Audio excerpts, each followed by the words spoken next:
হরে কৃষ্ণ, সকলকে আজকের শাস্ত্রচক্ষুর গীতার ক্লাসে স্বাগতম। আজকের এই পর্বে আমি শ্রীমদ্ ভগবদ গীতার দ্বিতীয় অধ্যায়ের 40 নম্বর শ্লোকে শুদ্ধ সংস্কৃত উচ্চারণে আলোচনা করব। এর পূর্ববর্তী ভিডিওতে আমি এই অধ্যায়েরই 39 নম্বর শ্লোকে শুদ্ধ সংস্কৃত উচ্চারণে আলোচনা করেছিলাম। তো যারা পূর্ববর্তী ভিডিওটি দেখেননি, উপরের আই বাটনটি ক্লিক করে দেখে নিতে পারবেন। তো এখনও পর্যন্ত আপনারা যারা আমাদের এই শাস্ত্রচক্ষু চ্যানেলটিকে সাবস্ক্রাইব করেননি, কৃপা করে আপনারা আমাদের এই শাস্ত্রচক্ষু চ্যানেলটিকে সাবস্ক্রাইব করবেন। এবং ইতিমধ্যে আপনারা যারা আমাদের এই শাস্ত্রচক্ষু চ্যানেলটিকে সাবস্ক্রাইব করেছেন তাদেরকে অসংখ্য ধন্যবাদ।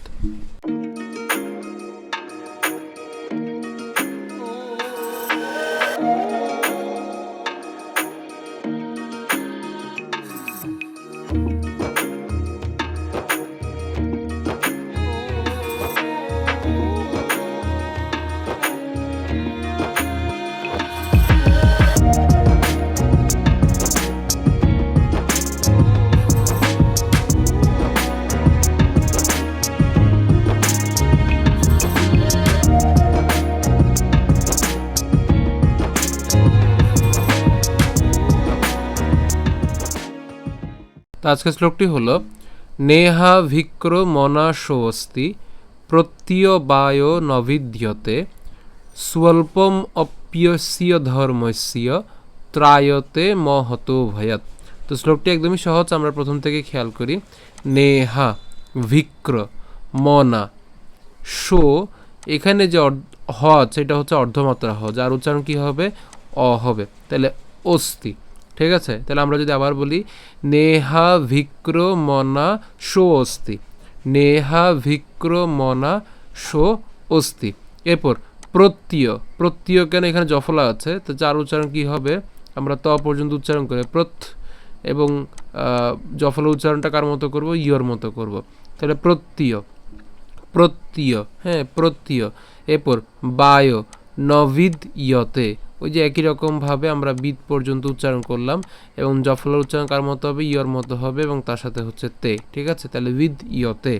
এরপর সুয়ল্পম কেন এখানে আমাদের কি আছে? অন্তস্থ ব আছে, যার উচ্চারণ কার মতো হবে? উয়োর মতো হবে। তাহলে দন্তাসের সাথে আমাদের কি হয়? উও হয়। তাহলে আমরা একসাথে যদি উচ্চারণ করি সুয়, এখন এখানে লয় প এবং হচ্ছে ম আছে, তাহলে আমরা সুয়ল্পম পর্যন্ত উচ্চারণ করলাম, হ্যাঁ ম হসন্ত পর্যন্ত উচ্চারণ করলাম। তাহলে কি হবে? সুয়ল্পম, হ্যাঁ সুয়ল্পম। এরপর এখানে একটা অ থাকে, সেই অ এর সাথে অ পর্যন্ত উচ্চারণ করলাম, অর্থাৎ প হসন্ত পর্যন্ত উচ্চারণ করলাম। এবার এখানে যে জফলা আছে, এই জফলা উচ্চারণ কার মতো হবে? ইয়র মতো হবে। তাহলে এই ইয়র সাথে দন্তাস্য আছে আবার, ঠিক আছে? তাহলে ইয়স, আবার জফলা আছে, তাহলে জফলা থাকলে আবার কি উচ্চারণ হবে? ইয় হবে। তাহলে আমরা যদি পুরোটা যদি একসাথে উচ্চারণ করি সুয়ল্পম অপ্যস্য, ঠিক আছে? আমরা এই যে ইয়, এই যে এখানে জফলা উচ্চারণটা আলাদা উচ্চারণ করছি, ইয় দন্তস পর্যন্ত উচ্চারণ করলাম, তাহলে হচ্ছে ইয়স। তাহলে উচ্চারণটা কেমন হচ্ছে? সুয়ল্পম অপ ইয়স ইয়। তা আমরা একসাথে উচ্চারণ করব সুয়ল্পম অপ্যস্য, ঠিক আছে? এরপর ধর্মস্য, একই রকমভাবে আমরা কি পর্যন্ত উচ্চারণ করছি? দন্তস পর্যন্ত উচ্চারণ করলাম, ধর্মস। এরপর কি থাকে?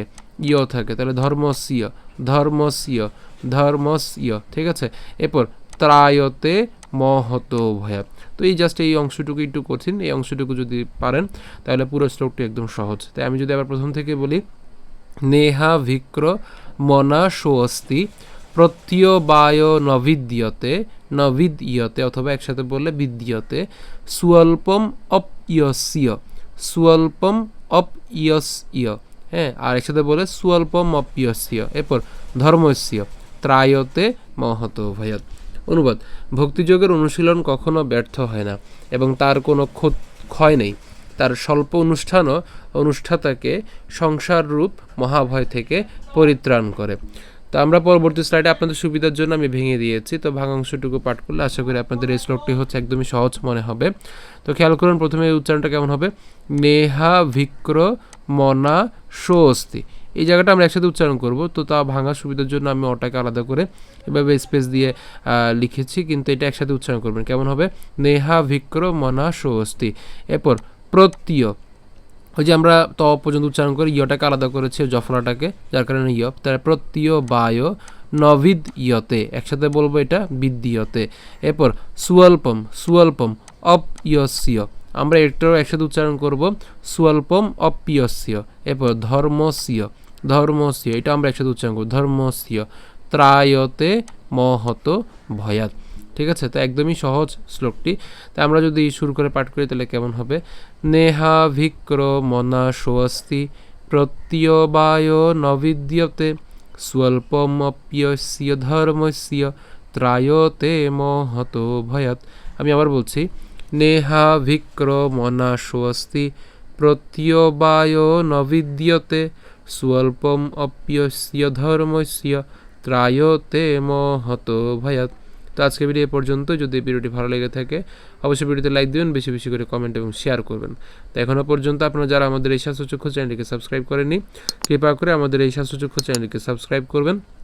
এবং ইতিমধ্যে আপনারা যারা আমাদের এই স্বাস্থ্যচক্ষু চ্যানেলটিকে সাবস্ক্রাইব করেছেন তাদেরকে অসংখ্য ধন্যবাদ। ধন্যবাদ সকলকে। হরে কৃষ্ণ।